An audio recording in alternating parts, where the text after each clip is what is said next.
Halo teman-teman, masih melanjutkan bahasan kita mengenai Donghua Shaolin. Jika kemarin kita sudah membahas kisah Tangsan dalam upayanya meramu obat untuk kakek Dugu, serta berkultivasi hingga mencapai level 37, di kesempatan kali ini kita akan bercerita mengenai Tangsan yang akan kembali ke Akademi Sri Lanka setelah setengah tahun pergi. Namun sebelum mulai, saya masih belum bosan untuk mengingatkan spoiler warning bagi kalian yang belum dan ingin menonton Donghuanya secara langsung, karena konten kali ini pasti akan mengandung banyak spoiler. Baiklah, tanpa berlama-lama lagi, mari kita mulai.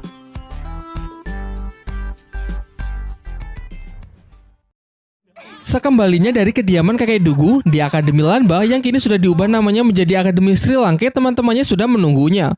Kemudian sebagai hadiah, Tangsan memberikan masing-masing untuk mereka tanaman obat langka yang dapat meningkatkan kekuatan sesuai jenis roh pelindung mereka, termasuk kepada Master Xiao. Untuk Suying, Tangsan memberikan sebuah tanaman bunga spesial yang bernama bunga bulu perindu. Sangat cocok untuknya karena Tangsan menyadari hubungan spesialnya dengan Dai Mubai. Lalu ia mulai menceritakan sebuah legenda mengenai bunga tersebut. Dahulu kala ada seorang pemuda yang sangat menyukai berbagai macam bunga. Pemuda ini memiliki sebuah kebun bunga yang senantiasa ia jaga dan ia rawat sepenuh hati. Dari sekedar menyiraminya hingga bahkan sampai menyenandungkan nyanyian untuk bunga-bunganya tersebut setiap malam sembari menikmati indahnya rembulan. Kebersamaannya dengan bunga-bunga membuat hidupnya merasa sangat bahagia, dan sebaliknya ia akan teramat sedih ketika ada bunga yang layu. Rasa cintanya ini menggerakkan hati dari sang Dewi Bunga yang tinggal di kerajaan langit. Sampai suatu ketika secara diam-diam beliau turun ke bumi untuk menemui si pemuda pencinta bunga lalu menikahinya. Namun sayangnya hubungannya tersebut tidak mendapatkan restu dari langit yang memiliki aturan bahwa dewi dan manusia tidak diperbolehkan menikah. Jelas mengetahui hal ini membuat Kaisar Langit begitu murka sehingga menarik sang dewi kembali ke alam surgawi dan takkan pernah mengizinkannya untuk turun ke bumi lagi. Sementara si pemuda yang kini telah kehilangan kekasihnya tentu merasa sangat sedih dan depresi sehingga hari-harinya yang suram melalaikan tugasnya untuk merawat bunga-bunga di kebunnya. Semakin lama kebunnya tersebut mulai hancur dan tanaman-tanaman yang dulu berseri perlahan juga mulai mati. Hingga suatu hari seorang kakek tua menemuinya dan menjelaskan bahwa sebenarnya bunga putih di kebun si pemuda merupakan jelmaan dari sang Dewi Bunga. Sehingga jika bunga sampai mati maka jiwa dari sang dewi juga akan lenyap. Mempercayai hal itu, si pemuda pun mulai sadar kesalahannya yang menelantarkan bunga-bunga di kebunnya. Ia pun mulai bangkit dan kembali merawat bunga-bunga di kebunnya tersebut. Sampai akhir hayatnya ia meninggal tepat di samping bunga putih yang dipercaya sebagai jelmaan dari sang Dewi Bunga. Dan warna merah di kelopak bunga tersebut merupakan noda darah yang sempat si pemuda berikan tepat sebelum kematiannya. Setelah menceritakan kisah itu, Tangsan menjelaskan bahwa untuk memiliki bunga ini, Suying diharuskan meneteskan darahnya ke kelopak bunga sambil memikirkan orang yang amat ia cintai. Namun hal ini juga belum tentu berhasil karena si bunga memiliki kekuatan untuk memilih sendiri siapa yang akan menjadi pemiliknya. Dan jika ada orang yang mencabutnya secara paksa, maka seluruh khasiat dari bunga itu akan menghilang. Tetapi sayangnya ketika Suying telah melakukan seperti apa yang Tangsan katakan, entah kenapa bunga tersebut menolaknya. Kemudian Tangsan memberikan kesempatan kepada Master Xiao untuk mencobanya karena Master Xiao juga memiliki perasaan asmara dengan Liu Erlong. Namun ternyata ia juga tidak berhasil. Sampai akhirnya Xiao yang sebenarnya tak berniat untuk mencoba secara tak sengaja jarinya tertusuk sehingga darahnya tertetes. Semuanya pun dibuat sangat terkejut lantaran bunga bulu perindu tersebut memilih Xiao sebagai pemiliknya, mengingat ia juga memiliki perasaan asmara dengan Tangsan yang begitu tulus. Akan tetapi Xiao menolak untuk mengkonsumsinya dan lebih memilih untuk menyimpannya sebagai hadiah dari Tangsan. Sebagai gantinya ia akan berlatih lebih keras dari teman-teman yang lain agar tidak ketinggalan oleh mereka yang mengkonsumsi tanaman-tanaman obat tersebut. Diperlihatkan mereka pun bergegas untuk melakukan kultivasi setelah masing-masing dari mereka mengkonsumsi tanaman obat dari Tangsan. Oishika menjadi yang pertama selesai dan telah berhasil naik ke 5 level, disusul oleh Ning Rongrong yang telah naik 6 level. Namun pada kasus Ning Rongrong tak hanya mengalami kenaikan level. Berkat tanaman obat bunga tulip dari Tangsan, roh pelindungnya mengalami mutasi yang awalnya memiliki 7 tingkat sekarang menjadi 9 tingkat. Sebuah kekuatan yang kabarnya menjadi legenda di klan Cahaya Kibau.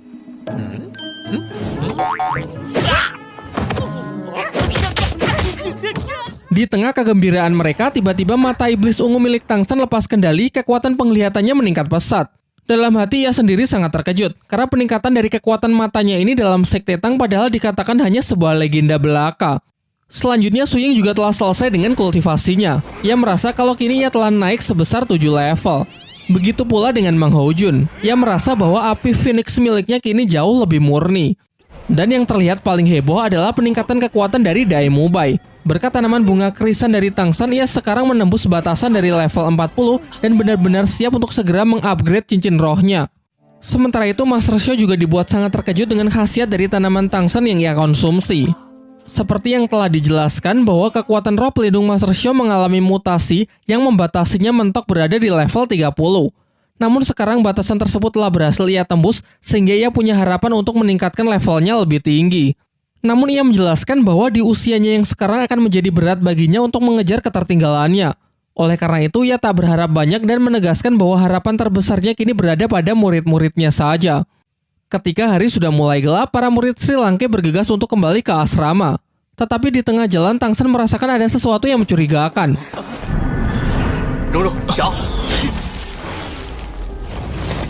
Dan benar saja, tiba-tiba muncul seorang pria besar berjubah yang langsung menyerang mereka.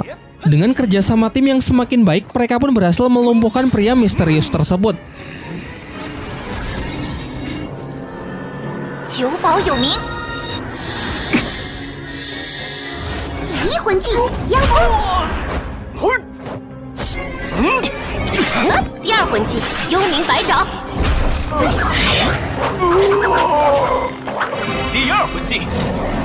Namun ketika si pria sudah terdesak, akhirnya terungkap bahwa ia adalah Guru Zhao yang memang sengaja mengetes kemampuan para murid-muridnya. Ia mengatakan kalau dirinya sangat bangga menyaksikan kemajuan dari kemampuan dan kerjasama tim mereka. Tak lama setelah itu kemudian datang juga Flounder dan Master Xiao yang ternyata menjadikan pertarungan tadi sebagai taruhan. Keesokan paginya kakek Dugu bersama Duguyan datang ke akademi untuk menemui Tangsan. Pada awalnya dengan sikap yang arogan, Duguyan meremehkan dan merendahkan Tangsan yang menurutnya lebih lemah dari dirinya. Sampai kemudian sang kakek menjelaskan bahwa Tangsan sudah jauh berkembang semenjak pertarungan mereka dulu di arena roh. Secara kemampuan ia ragu kalau cucunya tersebut bisa mengalahkan Tangsan dengan kemampuannya yang sekarang. Selain itu ia juga mengkritik sikap Duguyan yang kekanak-kanakan padahal secara usia Tangsan lebih muda darinya namun sikapnya jauh lebih dewasa. Lalu ia juga menjelaskan mengenai tujuannya datang ke sini adalah untuk meminta bantuan kepada Tangsan agar bersedia menyembuhkan racun di dalam tubuh cucunya tersebut sama seperti apa yang telah ia lakukan terhadap dirinya. Namun kakek Dugu mengatakan bahwa ia tak akan bisa mendampingi karena ia masih memiliki sebuah misi yang harus segera ia selesaikan. Maka dari itu ia akan menitipkan Duguyan kepada Tangsan dan berjanji akan kembali sebelum dimulainya turnamen arena roh yang akan digelar setengah tahun lagi. Setelah itu Tangsan bersama teman-temannya berangkat menuju kelas akademi yang akan menjadi hari pertamanya. Absen Dai Mumbai karena Dai Mumbai tengah bersama Flounder dan Master Xiao untuk berburu siluman roh keempatnya. Sesampainya di kelas, Tangsan sebagai murid yang dianggap baru tentu menjadi pusat perhatian. Terlebih lagi ia terlihat sangat dekat dengan Xiao yang menjadi primadona di kelas tersebut. Terlihat seorang siswa bertubuh besar bernama Tai Long merasa sangat geram menyaksikan pemandangan tersebut menghampiri mereka dan menyuruh Tangsan untuk menjauh dari Xiao.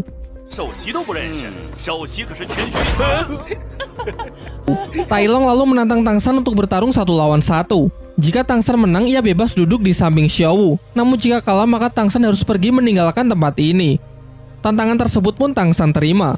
Tai Long kemudian menunjukkan kekuatan roh pelindungnya, yaitu King Kong Raja Hutan dengan level yang setara dengan Tangsan.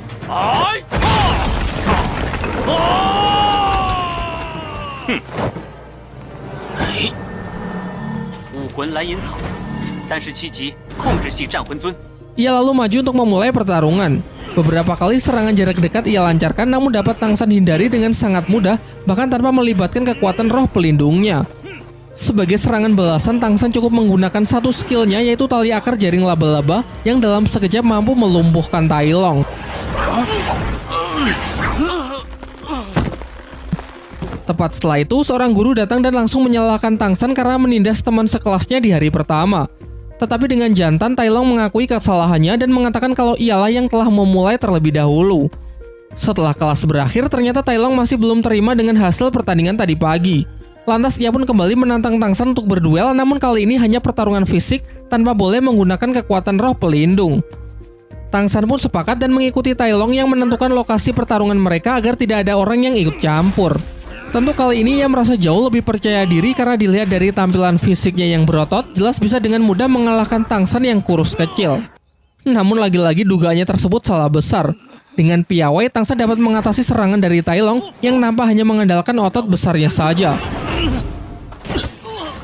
Berulang kali ia mencoba, berulang kali pula ia mendapatkan pukulan dari Tang San. Sampai-sampai tubuhnya tak lagi sanggup berdiri sehingga mau tidak mau ia harus kembali mengakui kekalahannya. Kemudian saat Tang San dan Xiao jalan-jalan di kota untuk mencari makan siang, mereka malah menemukan dua prajurit yang terbunuh di jalanan yang sepi. Dari simbol yang tertinggal mengingatkan Tang San dengan simbol sebuah tempat pelelangan di kota yang sebelumnya pernah ia lihat. Karena penasaran dengan apa yang sebenarnya terjadi di tempat pelelangan, ia bersama Xiao bergegas pergi ke rumah pelelangan tersebut. Di pintu masuk, mereka dihadang oleh para penjaga karena tidak memiliki kartu anggota. Dan jika harus membeli kartu anggota, ternyata harganya juga sangat mahal. Namun seorang wanita memberikan alternatif lain jika mereka tetap ingin masuk, yaitu mereka harus memiliki barang yang cukup berharga untuk bisa dilelang. Tang San yang sepakat lalu mengeluarkan salah satu senjata rahasianya untuk berpartisipasi dalam acara lelang. Si wanita lalu mengajaknya masuk untuk menemui salah seorang panitia guna memeriksa barang milik Tang San apakah value-nya memenuhi standar. Tang San kemudian menjelaskan bahwa senjata rahasianya itu disebut tembakan tanpa bayangan, merupakan senjata yang mengandung racun. Ia lalu juga memberikan contoh bagaimana cara penggunaannya. Peluru beracun pada senjata tersebut akan ditembakkan sebanyak 3 kali dengan sangat cepat, memiliki penetrasi yang begitu kuat, bahkan sanggup menembus baja yang memiliki ketebalan beberapa sentimeter. Menyaksikan hal itu, panitia lelang benar-benar kagum dan menyatakan kalau barang milik Tang San sudah memenuhi standar barang lelang di tempatnya yang bisa dibuka dengan harga 1000 koin emas. Di ruang pelelangan, Tang San bertemu dengan dua orang tamu lain yang bernama Ning Fengxi dan Chen Xin, di mana Ning Fengxi adalah pemimpin dari klan Cahaya Kibau sekaligus ayah dari Ning Rongrong, sementara Chen Xin adalah kakek angkatnya. Ning Fengxi lalu menjelaskan mengenai kebusukan dari tempat lelang ini yang melelang apa saja termasuk manusia. Bahkan para pelayan wanita di sini selain bertugas menyambut tamu juga diperjualbelikan. Masuk ke acara pelelangan, kali ini yang menjadi objek lelang adalah seorang gadis yang roh pelindungnya mengalami mutasi, sehingga mengubah penampilannya menjadi sosok unik menyerupai kucing. Pada awalnya, Xiao yang emosi hendak menggunakan cara kekerasan untuk membebaskan gadis kucing tersebut. Namun Ning Fengxi yang juga ingin menyelamatkan si gadis menggunakan cara sesuai aturan, yaitu dengan melemparkan harga tertinggi. Pihaknya sempat bersaing dengan tamu lain yang merupakan salah satu anggota bangsawan kerajaan Tiando yang pernah menyulitkan orang-orang Sri Lanka di Akademi Tiando. Tetapi pada akhirnya Ning Fengxi berhasil menang setelah memberikan harga yang terbilang tidak masuk akal. Selanjutnya tibalah senjata rahasia milik Tang San yang menjadi objek barang lelang. Ning Fengxi yang merasa tertarik dengan kehebatan senjata tersebut memutuskan untuk mengambilnya dengan harga yang juga sangat mahal. Tentu saja karena klan Cahaya Kibau masuk dalam kategori 3 klan terkaya di dunia Daoluo. Sampai-sampai tak enak sendiri karena barangnya dihargai begitu mahal, Tang San memberikannya bonus yaitu sebuah busur kecil yang juga merupakan salah satu senjata rahasia ciptaannya. Sementara itu, ayah Tai Long yang mendengar kabar kalau putranya dihajar habis-habisan oleh siswa lain merasa tak terima dan berniat datang ke akademi untuk membuat perhitungan. Terlihat wajah Tai Long yang merasa malu dengan sikap ayahnya sendiri yang masih menganggapnya sebagai anak kecil. Singkat cerita, setelah acara pelelangan berakhir, Tang San dan Xiao kembali ke akademi. Namun di depan gerbang, Tai Long bersama sang ayah telah menunggunya. Ayah Tai Long lalu mengatakan kalau ia tak terima putranya dipukuli oleh Tang San sehingga ia ingin memberinya pelajaran. Ayah Tai Long dengan cepat langsung melancarkan serangannya yang begitu kuat padahal masih belum mengeluarkan kekuatan roh pelindungnya. Teknik yang sebelumnya Tang San gunakan untuk melumpuhkan Tai Long nampaknya sama sekali tidak berguna di hadapan ayahnya.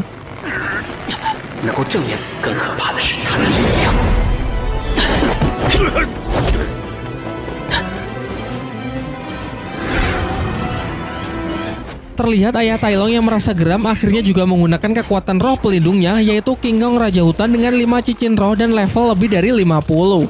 Secara membabi buta ia terus melancarkan serangannya hingga menghancurkan tempat tersebut. Akan tetapi Tang San masih bisa bertahan di udara dengan memanfaatkan tulang roh dan jaring tali akarnya untuk membuat sebuah parasut.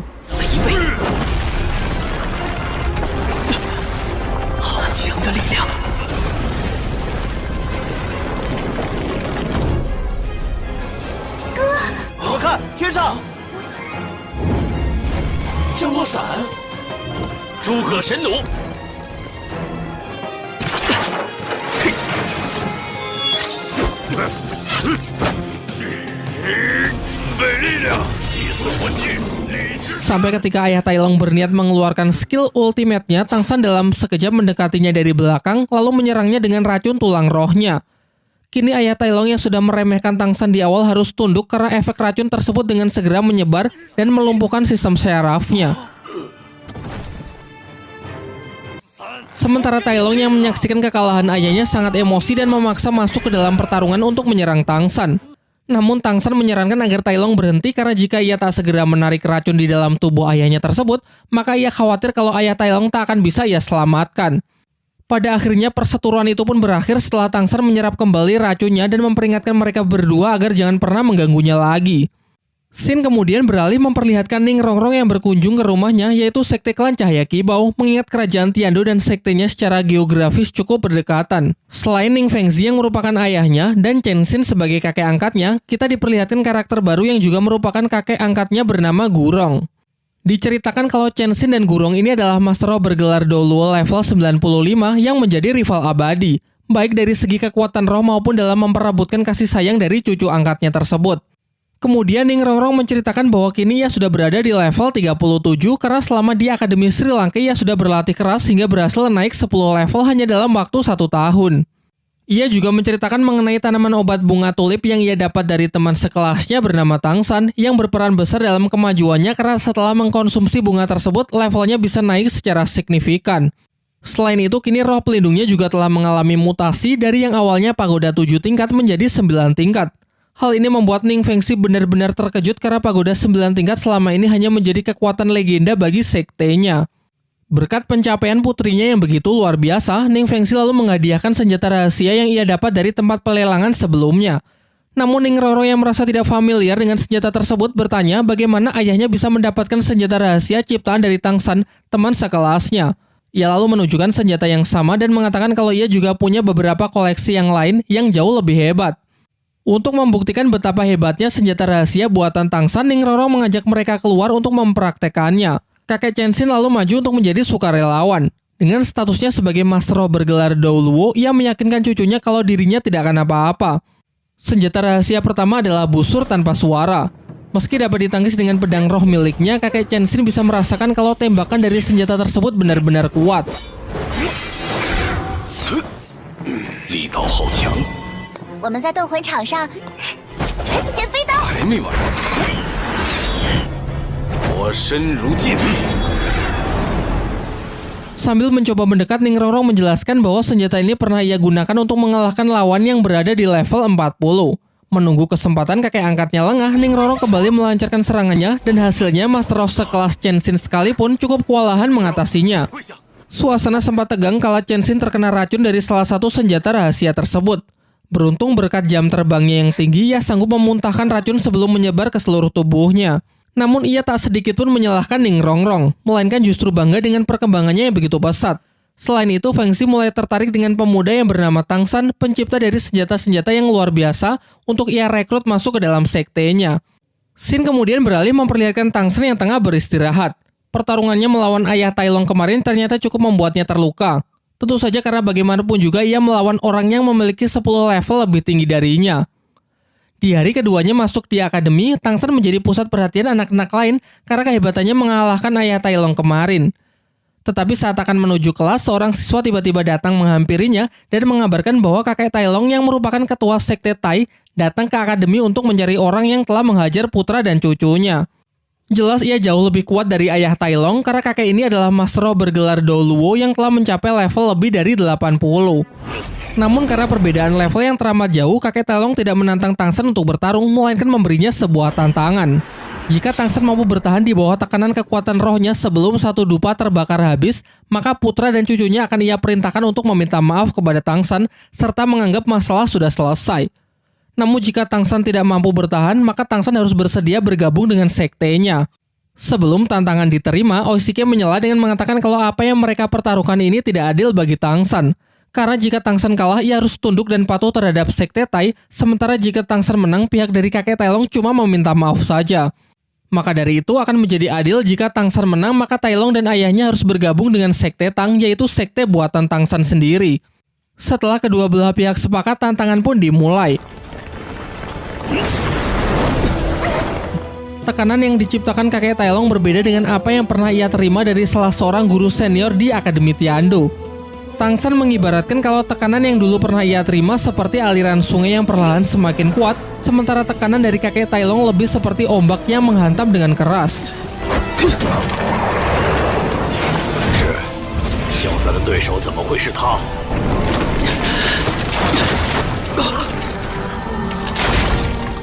Dari kekuatan roh rumput biru perak hingga tulang roh laba-laba masih belum cukup untuk menahannya. Xiao yang cemas membawa Guru Zhou untuk menghentikan mereka. Namun Guru Zhou juga tidak bisa berbuat apa-apa karena lawan Tang San memiliki kekuatan yang jauh lebih kuat dari dirinya. Di bawah tekanan yang semakin menggila, Tang San yang tidak punya pilihan lain mencoba menahannya dengan kekuatan roh pelindung palu Hou Tian di tangan kirinya yang selama ini ia selalu sembunyikan.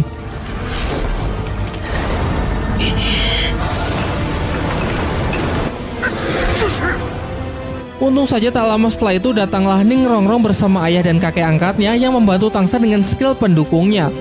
Sementara si kakek Tai Long benar-benar dibuat terkejut dengan roh kedua milik Tang San yang baginya tidak familiar. Setelah memastikan bahwa Tang San memang merupakan putra dari Tang Hao, ia pun memanggilnya Tuan Muda dan bergegas memberinya hormat.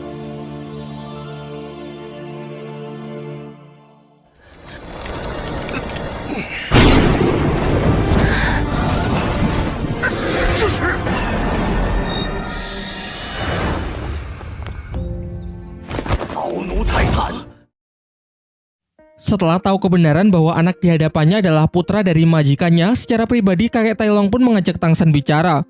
Tang San lalu memberikan surat yang ditinggalkan ayahnya sebelum pergi pada 8 tahun yang lalu dan menceritakan kalau sejak kecil ia sudah tinggal dengan ayahnya di sebuah desa kecil.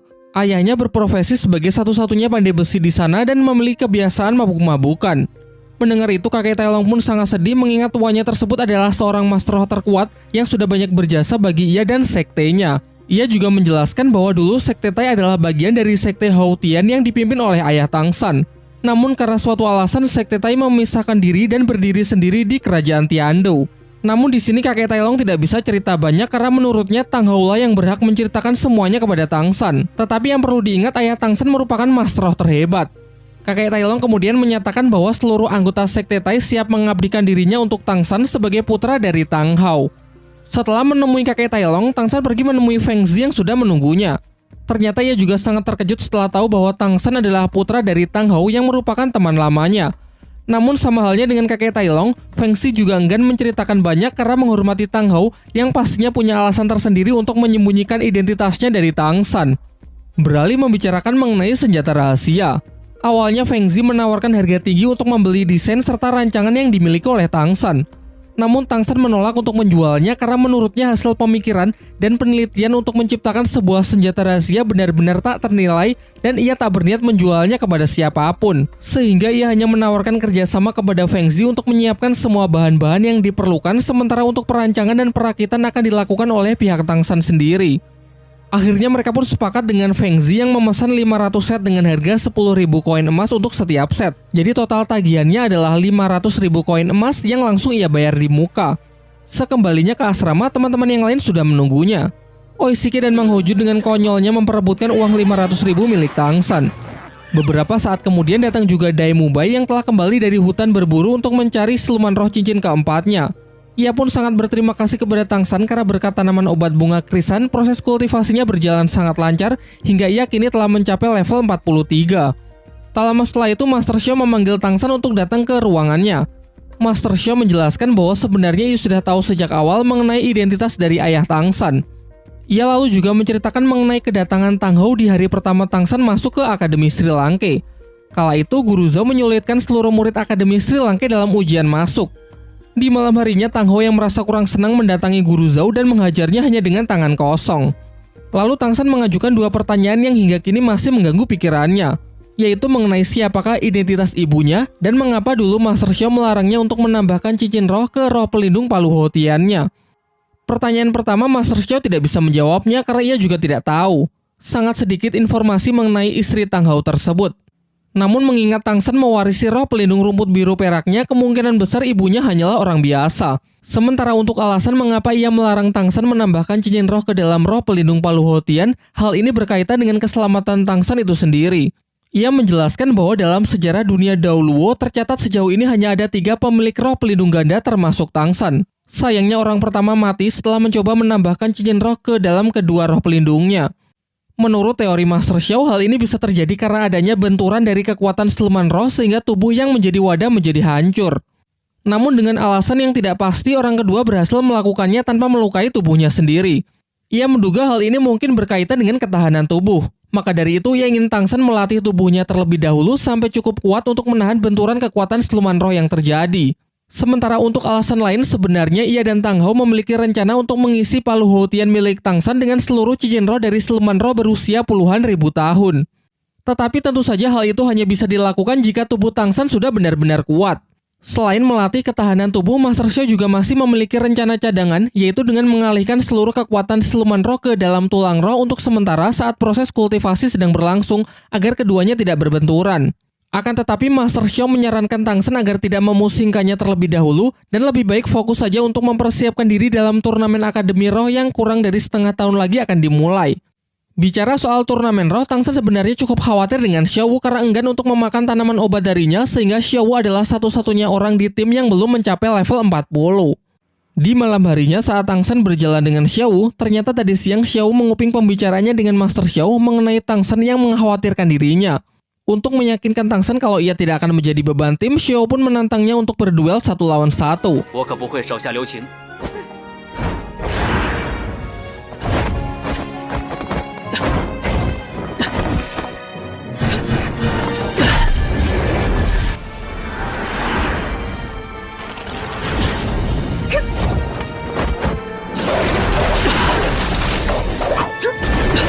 竟能在局限情况下连续发动任务。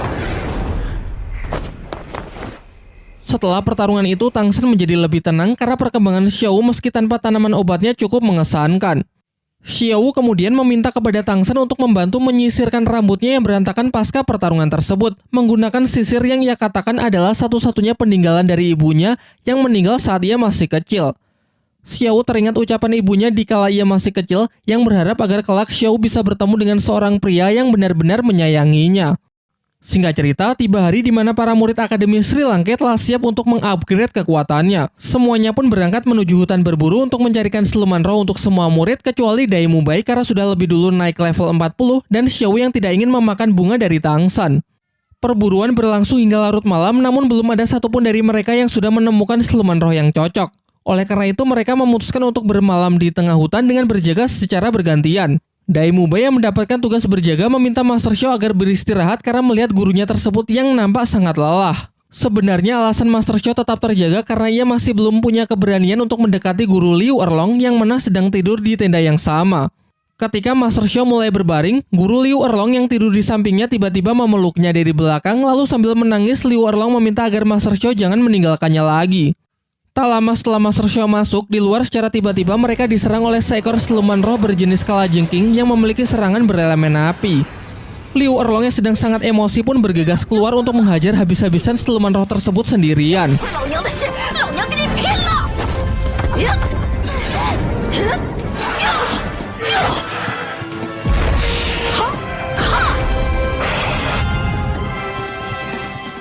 Dari sini untuk pertama kalinya kita diperlihatkan kekuatan asli dari guru Liu Erlong. Salah satu skill terkuat dari cincin roh ketujuhnya pun ia tunjukkan yaitu monster berwujud naga api biru. Bahkan karena saking mengamuknya, Flander pun berpikir kalau Liu Erlong terlalu berlebihan dalam menggunakan kekuatannya padahal lawannya hanya siluman roh berusia 4000 tahun.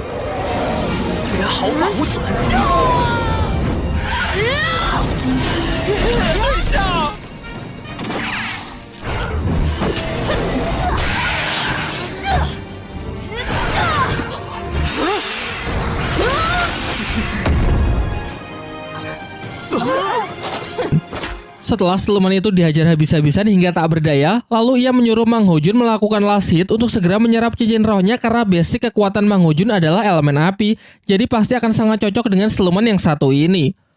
Semalaman si gendut berkultivasi untuk menyerap cincin roh keempatnya, dan kini ia telah berhasil mengunlock skill keempatnya, yaitu ledakan bola api magma. Setelah itu mereka bergegas untuk melanjutkan pencariannya menyusuri hutan. Dan tiba-tiba dalam perjalanan mereka dikepung oleh asap merah muda yang beracun. Untung saja Tangsan memiliki bunga yang mengeluarkan aroma pengusir racun untuk melindungi semuanya.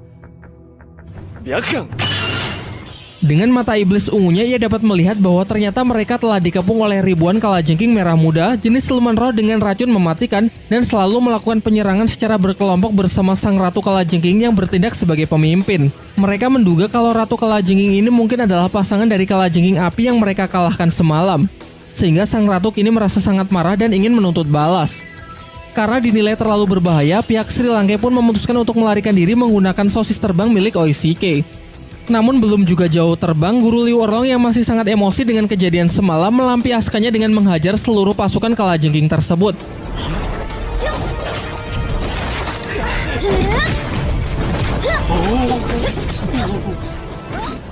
Para kalajengking kecil berhasil dipukul mundur hingga sang ratu kalajengking sendirilah yang turun tangan. Sementara pihak Sri Lanka memerintahkan Tangsan dan Mang Ho Jun maju menggunakan serangan kombinasi sekalian untuk mencoba seberapa kuat skill baru dari pemilik roh pelindung burung phoenix tersebut. Langkah pertama, Tangsan melempar skill jaring laba-labanya untuk mengunci pergerakan musuh. Sementara Mang Ho Jun berusaha mendekat sembari mengumpulkan energi roh untuk melepaskan skill terbarunya, yaitu ledakan bola api magma.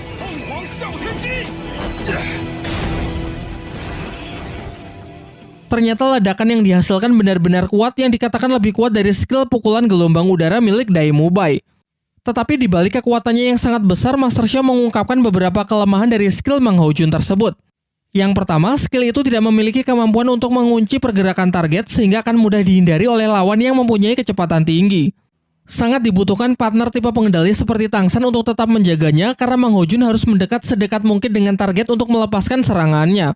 Selain itu, yang menjadi kelemahan kedua adalah konsumsi energi yang begitu besar, bahkan hampir 50%, jadi akan sangat beresiko karena jika skillnya mengalami miss, maka dengan mudah lawan bisa melancarkan serangan balasan.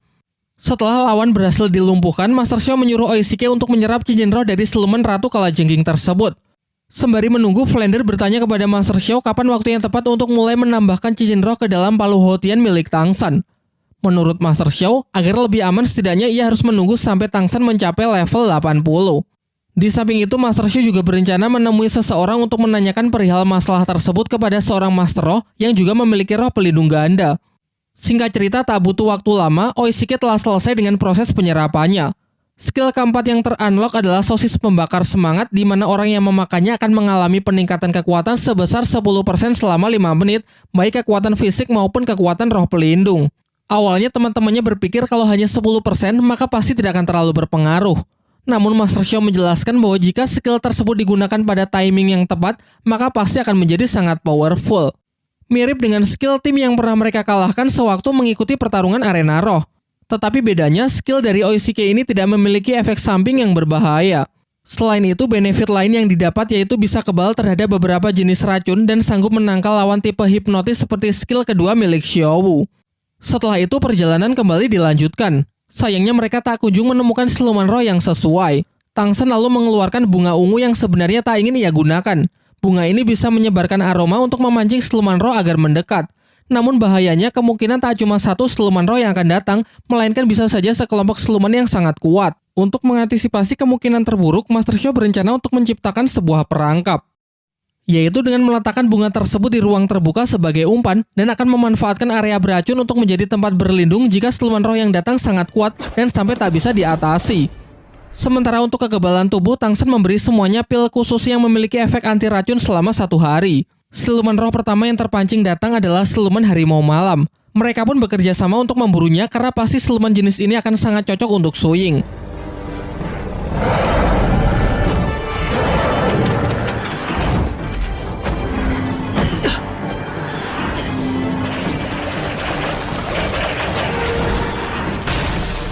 Ketika semuanya merasa telah menang melihat si harimau berhasil ditangkap oleh Tangsan, ternyata sang siluman ini tak selemah itu.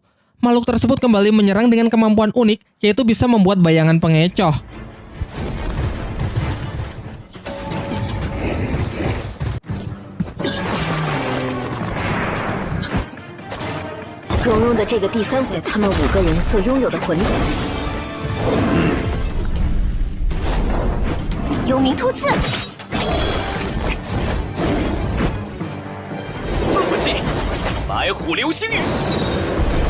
Singkat cerita, berkat kerjasama yang sangat baik, siluman harimau pun berhasil dilumpuhkan. Namun tak lama setelah itu, para siluman lain yang sama kuatnya mulai berdatangan menyerang pihak Sri Lanka. Karena situasi yang semakin tak terkendali, Tangsan pun segera menyimpan kembali bunga ungunya dan memerintahkan semuanya agar segera berlindung dalam area racun yang sudah ia siapkan sebelumnya. Untung saja cara ini sangatlah efektif, di mana terlihat para siluman roh itu benar-benar tidak berani untuk mendekat. Mereka lalu mempunyai ide untuk menarik siluman roh dengan menggunakan salah satu senjata rahasia milik Tang San. Untuk cincin keempat Ning Rongrong, Master Xiao menyarankan agar menambahkan skill pertahanan ke dalam kekuatan roh pelindungnya. Maka dari itu, ia menyuruh mereka agar mengambil siluman roh Kadal raksasa karena memiliki pertahanan yang sangat kuat.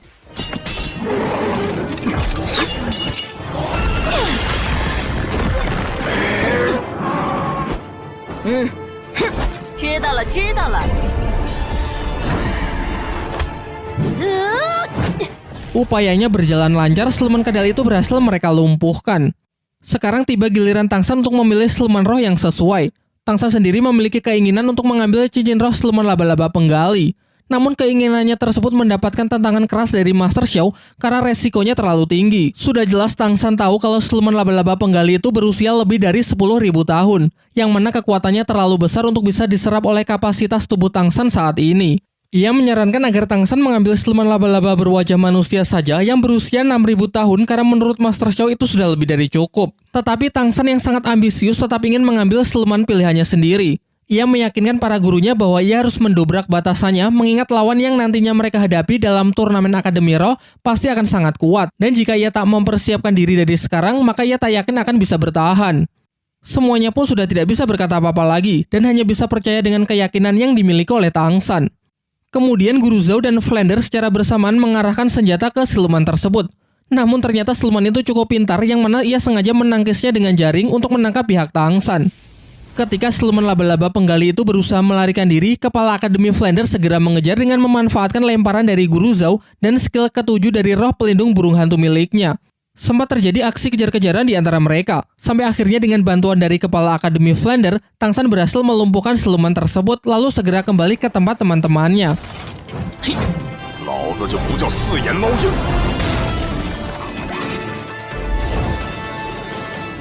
Sementara itu di tempat teman-temannya, siluman laba-laba berwajah manusia ternyata mengamuk dan berhasil menyerang Xiao Wu.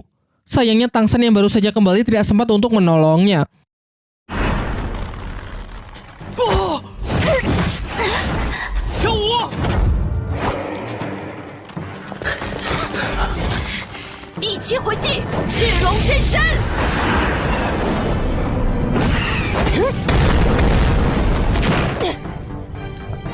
Melihat Xiao Wu yang dibuat terluka parah, Tang San yang sangat emosional mendekati sang siluman yang sudah tidak berdaya, kemudian menyerap seluruh energi roh dari siluman itu, yang mana ini merupakan kemampuan lain dari tulang roh milik Tang San. Sedangkan Xiao Wu yang terkena racun dari siluman laba-laba kondisinya benar-benar buruk. Ia tak sadarkan diri dan denyut nadinya juga sangat lemah. Tetapi kepala Akademi Flander berpendapat kalau Xiao Wu masih bisa diselamatkan karena entah kenapa racun tersebut memiliki penyebaran yang sangat lambat. Kemudian dengan sedikit menyalurkan energi rohnya, Flander berhasil mengeluarkan racun di tubuh Xiao Wu. Dan setelah Xiao Wu siuman, barulah terungkap bahwa ternyata penyebaran racun yang sangat lambat disebabkan oleh tanaman bunga bulu perindu dari Tang San yang masih ia simpan. Nampaknya energi yang dikeluarkan bunga itulah yang melindungi Xiao Wu. Di sisi lain, pelukan hangat dari Guru Liu Erlong membuat Xiao Wu merasa sangat nyaman. Xiao Wu mengatakan kalau pelukan ini mengingatkannya dengan almarhum ibunya yang meninggal saat Xiao Wu masih kecil. Tangis haru pun menyertai momen tersebut, apalagi saat Guru Liu Erlong berkata bahwa ia tak keberatan kalau Xiao Wu ingin memanggilnya dengan sebutan ibu. Sementara Tang San setelah tahu kalau Xiao Wu baik-baik saja segera kembali dan berniat melanjutkan tujuannya untuk menyerap cincin roh dari siluman laba-laba penggali yang berhasil ia kalahkan sebelumnya. Namun semuanya yang merasa sangat cemas meminta Tang San agar mempertimbangkannya lagi mengingat siluman roh tersebut memiliki usia lebih dari 10.000 tahun yang mana kemungkinan besar bisa membahayakan diri Tang San. Tetapi tekad Tang San kali ini sudah benar-benar bulat. Ia pun bergegas pergi membawa siluman laba-laba penggali untuk ia serap cincin rohnya di danau es dan api milik kakek Dugu dan berjanji kepada semuanya bahwa ia pasti akan kembali dengan selamat. Setelah menyaksikan momen haru tersebut, kepala Akademi Flander mengajak Master Xiao pergi untuk bicara empat mata. Singkat cerita, sampailah Tang San di danau es api dan segera memulai proses kultivasinya. Dan benar saja, apa yang menjadi kekhawatiran Master Xiao benar-benar terjadi. Nampak proses penyerapan tersebut begitu menyakitkan sampai-sampai seluruh urat nadinya berubah warna menjadi hitam. Di dalam tubuhnya mengalami gejolak yang luar biasa hingga pada akhirnya karena beban yang terlalu berat, energi roh Tang San pun mulai padam. Diperlihatkan tubuhnya seperti mati rasa dan pikirannya terlempar ke masa lalu saat ia terjatuh ke dalam lembah neraka.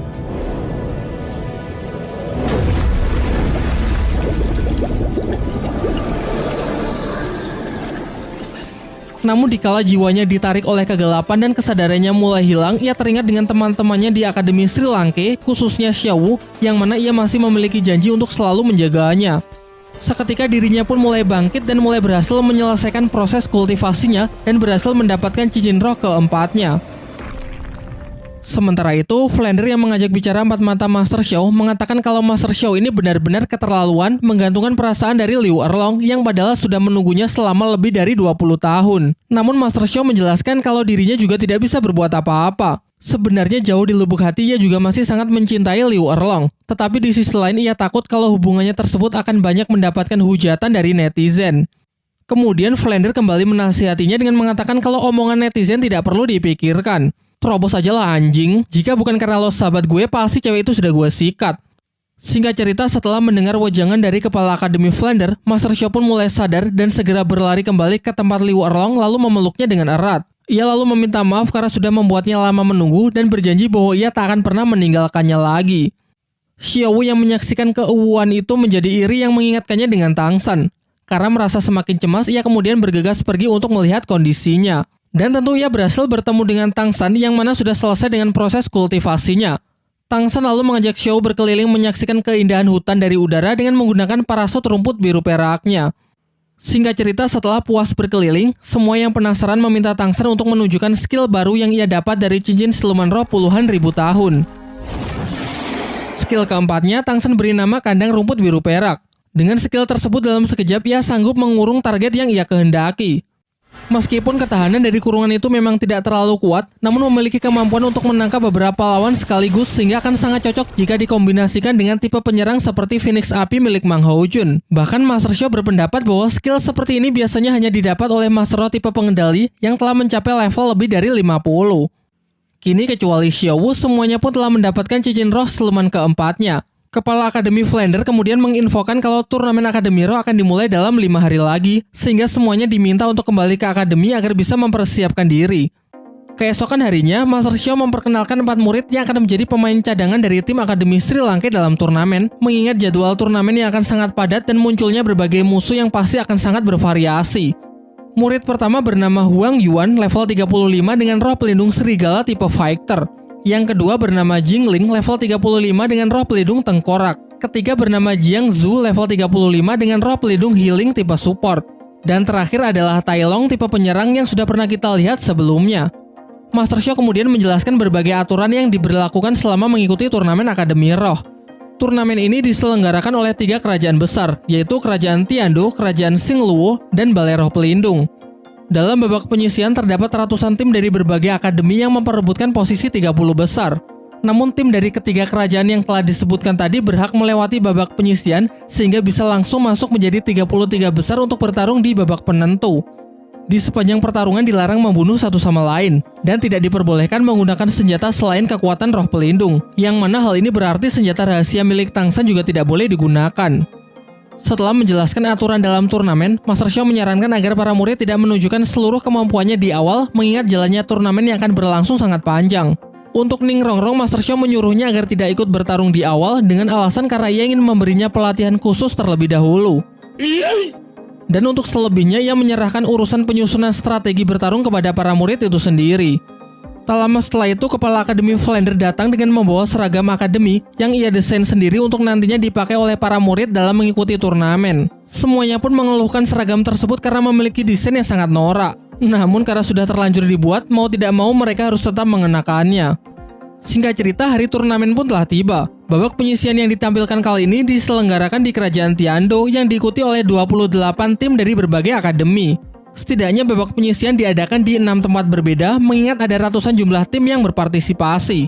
Nantinya dari 28 tim di sini akan diambil 5 tim terbaik, sehingga total akan ada 30 tim yang akan maju di babak penentu, tidak termasuk 3 tim dari 3 kerajaan besar, yang mana memang dibebaskan dari babak penyisihan. Diperlihatkan banyak wajah lama yang hadir dalam acara tersebut, seperti kepala desanya Tangsan, Meng Yiran bersama kakek neneknya, tim badak yang dulu pernah Tangsan kalahkan, dan masih banyak lagi. Di menara paling atas terdapat 3 tamu undangan terhormat yang memberikan sambutannya dalam pembukaan turnamen Akademi Roh terbesar di dataran Daoluo tersebut. Yang pertama ada Ning Fengzi, pemimpin dari sekte klan Cahaya Kibau yang sekaligus ayah dari Ning Rongrong. Kemudian ada Master Roh perwakilan dari kerajaan Balai Roh Pelindung yang bernama Salas. Dan tentu saja yang berada di tengah adalah sang kaisar dari kerajaan Tiandou. Terlihat banyak tim dari berbagai akademi elit yang memasuki acara. Setelah kaisar kerajaan Tiandou membuka turnamen melalui sambutannya, semua tim pun diarahkan menuju gedung yang akan menjadi arena pertarungan mereka. Jenis pertarungan kali ini adalah pertarungan 7 lawan 7. Tamu undangan perwakilan dari Balai Roh Pelindung yang bernama Salas maju untuk mengundi tim mana yang akan bertarung terlebih dahulu.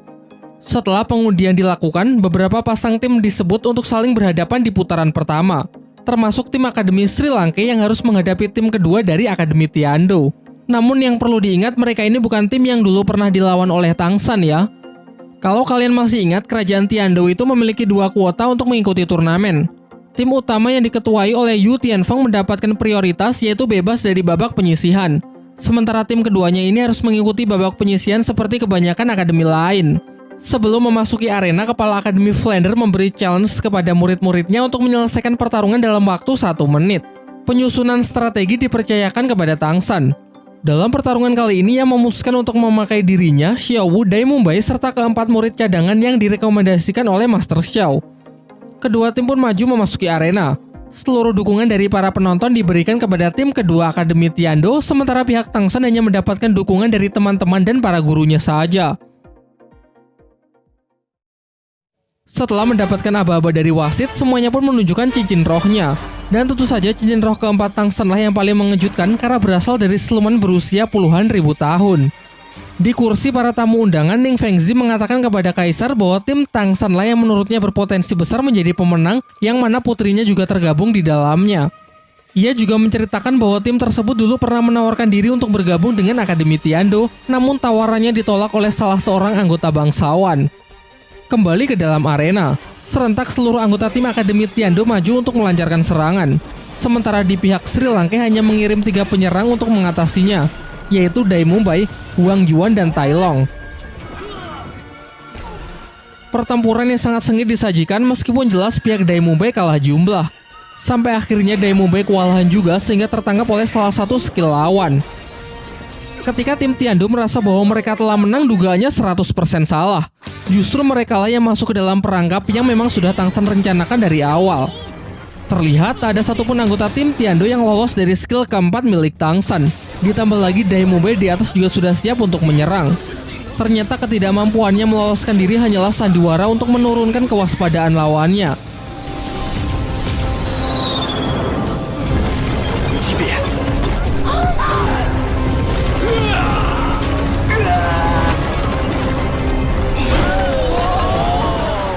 Dengan ini pertarungan pun berakhir dengan kemenangan mutlak tim Akademi Sri Lanka.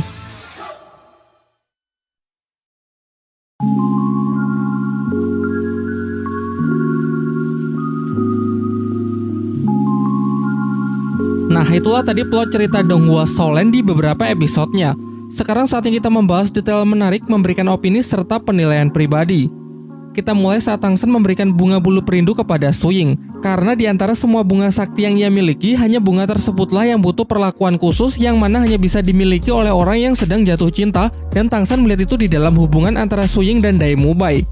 Sebelum bunga diberikan, Tangsan menceritakan kisah dari seorang manusia yang jatuh cinta dengan Dewi Kayangan. Ini memanglah sebuah kisah yang mainstream mengenai cinta terlarang antara makhluk yang memiliki dunia berbeda. Namun sebenarnya kisah tersebut jauh lebih relate dengan cerita Xiao Wu, di mana seperti yang kita tahu bahwa Xiao Wu adalah siluman roh yang telah berevolusi menjadi manusia. Dan hal ini terbukti saat bunga itu justru memilih Xiao Wu sebagai pemiliknya. Ketika Tangsan selesai berkultivasi, mata iblisnya tiba-tiba aktif dengan sendirinya. Adegan ini sedikit mengingatkan saya dengan jurus Taioken di anime Dragon Ball, yang mana memiliki output yang sama, yaitu menyilaukan penglihatan orang-orang di sekitarnya. Adapun peningkatan dari kekuatannya adalah kemampuan mata tembus pandang yang memiliki jangkauan jauh lebih luas. Sebelumnya pernah ditunjukkan kalau Tangsan juga bisa menggunakan kemampuan matanya untuk melihat seberapa besar energi roh yang dimiliki oleh seseorang. Dan kali ini ia bisa dengan jelas melihat energi roh Xiao Wu yang ternyata jauh lebih pekat dari teman-temannya yang lain, sehingga di titik inilah Tangsan tahu kalau Xiao Wu itu memanglah berbeda. Tetapi ia memilih untuk tidak membicarakannya, atau mungkin lebih tepatnya ia ingin Xiao Wu sendirilah yang berkata jujur. Lanjut ke adegan saat kakek Dugu menyerahkan Duguyan kepada Tangsan untuk mengobati racun di dalam tubuh cucunya tersebut seperti apa yang juga Tangsan lakukan terhadap dirinya. Sudah pernah saya bahas sebelumnya bahwa seluruh garis keturunan dari klan Dugu terlahir dengan racun di dalam tubuhnya. Melalui kekuatan roh pelindung mereka mampu memanfaatkan racun tersebut sebagai senjata dalam pertarungan. Tidak ada informasi mengenai awal mula bagaimana racun itu bisa ada di dalam keluarga mereka. Namun yang jelas di usia tertentu racun tersebut kemungkinan besar bisa berbalik membunuh penggunanya sendiri. Hal inilah yang terjadi kepada kedua orang tua kakek Dugu dan kedua orang tua Duguyan yang juga terbunuh oleh racunnya sendiri. Alasan mengapa kakek Dugu masih hidup di usianya yang sudah menginjak 70 tahun pernah Tangsan katakan, yaitu lingkungan tempat tinggalnya yang dipenuhi oleh energi positif dari melimpahnya tanaman roh dan danau surgawi. Namun kakek Dugu sendiri sebenarnya juga tidak tahu akan hal itu sampai Tangsan memberitahunya. Solusi dari kutukan keluarga racun kakek Dugu pun juga Tangsan ungkapkan, yaitu dengan menyimpan racun bukan di dalam tubuh melainkan atribut lain seperti tulang roh miliknya. Kalau saya boleh berteori, mungkin racun yang didapat oleh seluruh garis keturunan kakek Dugu berasal dari nenek moyangnya yang merupakan jelmaan dari siluman ular giok yang berevolusi menjadi manusia kemudian menikah dengan kakek moyang dari kakek Dugu. Seperti yang kita tahu bahwa jenis roh pelindung bisa didapat melalui garis keturunan. Seperti halnya Tangsan yang mewarisi kekuatan rumput biru perak dari ibunya yang merupakan siluman roh rumput biru perak. Mungkin itu saja bahasan menarik dari cerita kali ini. Kalau kalian punya pendapat lain seperti biasa jangan ragu untuk menuliskannya di kolom komentar di bawah.